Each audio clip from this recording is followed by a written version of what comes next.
Good morning and welcome to another episode of Milton Businesses. Today won't be a business, we're going to be talking to Mike Cluett, a local councillor here in Milton, about why he chose Milton, why he loves this town, and what are the plans, what are the things that are going to be happening in the town over the next coming years. How you doing, Mike? I'm doing fantastic, and we're here at the Barn Door Studio enjoying a nice little caramel mac. And they're as well as some amazing. other drinks, and they're amazing here. So get on down to Main Street and support some local businesses here at the Barn Door Studio. Oh yeah, 100%. This is one of the better businesses that I like going to. It's got a chill vibe to it, and you can find pretty much everything that you want in terms of gifts. Great craft area as well, so you can make your own gifts. They have a lot of meeting space, so if you do want to have a small meeting with a bunch of people, you can just give Alan a call and he'll have everything set up for you. And if you're a realtor like me and you want to have your clients doing some artwork for their homes, this is the place to be as well. Yeah. So, Mike, we went through some elections over the last couple of weeks. What has changed? Has anything changed? What are the plans? We've had 2 elections in less than 2 years, and we're on our way to a third with the municipal election. That's October 24th, so we can get out and vote for that one. I know it's going to be a tough. Everybody says, "Oh, another election, here we go." But the local level, the municipal level of politics is really the level that touches your lives the most. Speed limits on the streets, crosswalks, street plowing, parking, all of these things is required and is done at the municipal level. The water, when you turn on your water and you flush your toilet, that's a municipal service as well. And it's important to make sure that you have people who are experienced to be able to run that level of government. And so check out your candidates, Google them, find out what they've done, A, for the community and what they're going to do, and vote on October 24th. Just under 90 days away. And how's the campaign going for you guys? Well, getting ready to get started very soon, and I'll be making an announcement in a couple of days on what the plan's going to be, and going out and hitting doors. Well, good luck to you, to all the other candidates in the town, and it's gonna be interesting. It will be. It's an important election because, as you mentioned earlier on, a lot of growth is happening. A lot of growth is continuing to happen and will continue to happen. And we need to keep a good perspective on that growth, not just looking at the next 4 years, but looking at the next 40 years of development of our community, where we want to be able to make sure economic development is a big part of that growth, job opportunities for Milton residents, to be able to live and work in town, leave the car at home. You don't have to get, you don't have to do it. You can walk or take the bus. Fostering entrepreneurship and innovation with our college and university, Laurier and Conestoga. That's going to be amazing. Shovels are going to be in the ground very soon, and they've made commitments by 2024 that Laurier is going to have one of their campus buildings up and running. It's not going to be fully developed, that whole Milton education, which is. But it's the first step. It's going to take a while to get all of it built, because we're talking about residential, we're talking about business, we're talking about schools, small communities that are going to be in there. So it's going to take a while to develop all that, but that's the vision that we have for that corridor along the main road in here. And there's a lot of concern with some of the construction in town, the roads. Is this temporary? What's it for? A lot of people were talking about warehousing and the CN hub. There's a lot. Obviously, there's a lot on the go. We're dealing with CN right now. There's a legal action that the 4 area municipalities of both Burlington, and Milton, as well as Conservation Milton has challenged. Not the fact that there's going to be an intermodal. This is one of the things we are not against intermodal. We want CN to follow the process. We want them to file permits. We want them to, because right now that's not happening. And the fact that we're going to put one in when they change the line, then they change the line again. So there's been a lot of challenges, and we want to make sure that the environment is taken into consideration. The fact that the proximity to housing, there's over 10,000 people that are going to be in a couple of square kilometers from that, including our hospital, including schools. So we want to make sure safety and all of that, and that helps, and that's part of the permitting process. It's part of going through conservation regulations, and that's going through provincial regulations and regulating the amount of traffic that comes in and out.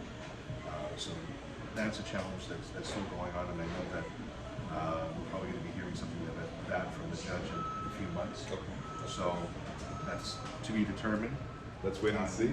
We're steadfast in our position as a council, and like I said, all 4 area municipalities in the same way, as well as conservation halls. And so it's going to be a process, and who knows what's going to happen.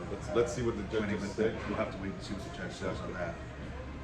When it comes to construction, we can just look at it here on Main Street and see a lot of it. Dairy Road was recently resurfaced, and I know that caused a few issues. A lot of upset people, that's for sure. And the thing is construction is going to come. The roads that are built usually have around 10 to 12 year lifespan. Thompson Road is another perfect example. I was able to, our staff was able to find some extra money in some of our capital accounts to fix a lot of the pothole issues that were performing, and that's been an issue for a while. So they got it. So it's not. I know that I got a couple of calls being not playing Mario Kart on Thompson Road anymore. And, that road is going to have to be resurfaced, and hopefully within the next budget of 2023, that'll get done for next summer. So, in addition to building new roads, we're also having to Fixing repair the older ones as they come due. So, I hate to say it, construction is going to be part of the Milton culture for a while, and because we're dealing with regional projects like Dairy Road and Thompson Road, which would be a local, there's only a limited number of contractors that can do it, so we have to sort of time it out, and sometimes they don't go very well in the timing aspect, and sometimes they do. So we're going to have to, I'm not saying accept the perils and the plagues of construction, but it's going to be part of our lives. For the betterment of our lives. For the betterment of it, and that's part of the decisions that municipal governments make is on the capital side, which capital project gets done. Does it get accelerated? How does it get paid Priorities for? And whatnot. And development charges that come in from the developers isn't enough. So that's where we have to sort of work with property taxes. The property taxes are going to have to pay for some of those projects as well. So most of the people that I talk to, they don't mind paying their property taxes as long as they see some value, some value, some kind of return. A nice community center, for the libraries is another perfect example. And as well as construction projects, when they see things getting done, they see the value. Of course, 100%. So we've talked about today, and we've talked about tomorrow. What's the general? Actually, I'm gonna put that out. That's gonna be cut out, guys. So, yeah. No, Milton is, obviously under the places to grow. We're obviously going to continue to grow. Our job is to work with the province as much as possible to manage that growth. And where we get frustrated as a municipality is the province won't let us approve a subdivision unless there's water, sewer, and all the servicing that's in place. But they'll let it go without having a school being built, which to me is infrastructure. And to many others, it's part of the neighborhood. It's one of the reasons why we choose to move to that. Some people move to a neighborhood going, I know there's going to be a school in that area. I come here and I have a young family. They're going to go to that school, they'll be able to walk to it and everything. So that's where our frustration comes with dealing with the provincial level of government is we don't build schools. The province does. And there's a lag now between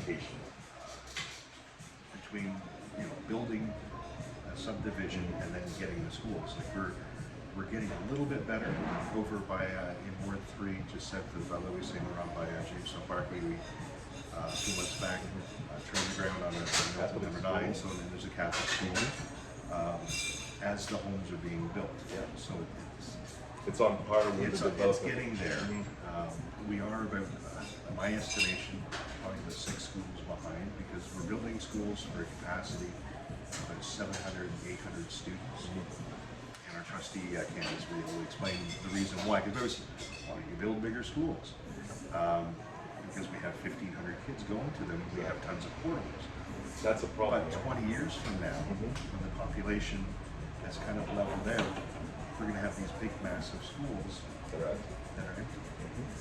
And running into the same problem with Burlington is where they have to either sell the school or they have to they purpose or whatever, or tear it down. So, no one wants to live in homes. Nobody St. wants to Francis study. Xavier, no. St. Francis Xavier is 60. It's a sight to see And that's unacceptable from a quality of education for the students for themselves. the students.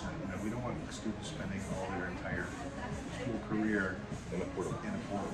Like it's just not.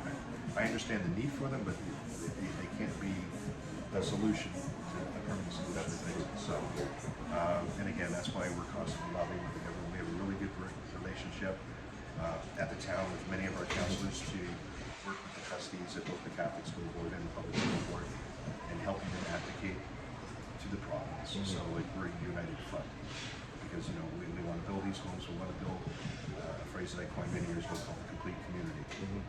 And the only way we do that is we can have a nice community with homes. We can have a neighborhood park. But if we don't have a school in that area, and that those kids now have to be bused over here, have to be bused over here, and then you run into another problem where they have to rejig the boundaries, and then some kids have to move. So you start off kindergarten at Tiger Jeet Singh Public School, and then you're over at Point Public School for the 3rd and 4th grade, and then if another school, then you have to switch to another one. What does that do to the So quality you've of got the education? logistics, the quality, the transportation issues, environmental issues. So you've got all of that as a challenge. And That's a challenge that we have, like I said, at the municipal level because we're creatures of the province, so we have to deal with what the province gives us. So again, your local councillors are ones that are constantly advocating and talking to every government minister there is. Steve Clark, the Minister of Municipal Affairs, is on all of our speed dials going, hey, come on. Same thing with education and working with our local MPP as well is important. And MPP is part of Guild, and there's Adam, which is the federal member, and it's the same thing at the federal level. We want to see if, for affordable housing and see what kind of federal funding we can get. So we're constantly working at the municipal level with Canada as well in order to get things done. So it's a partnership as we're trying to deal with Milton's vision for growth. for growth. That's amazing. Thanks. That's amazing.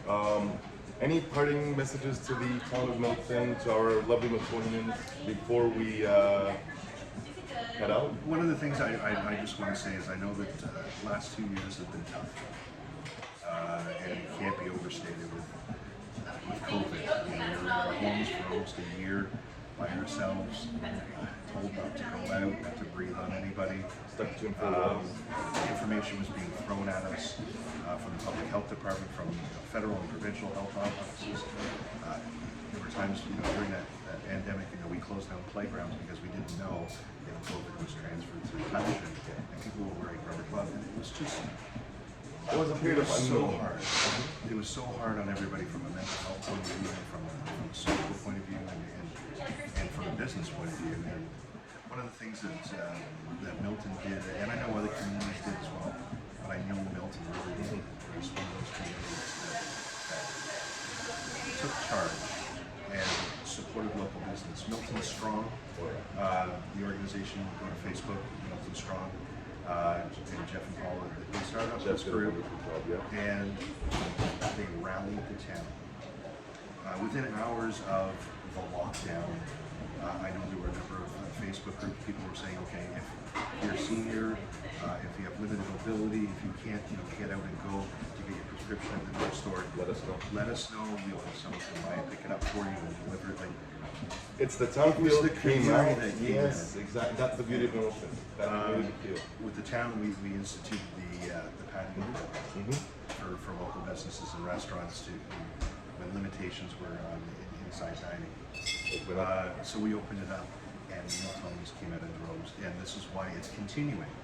If we come into the Barn Door Studio, you've got a patio out here. Beautiful Casa Americo, Ivy Arms, Pasqualinos.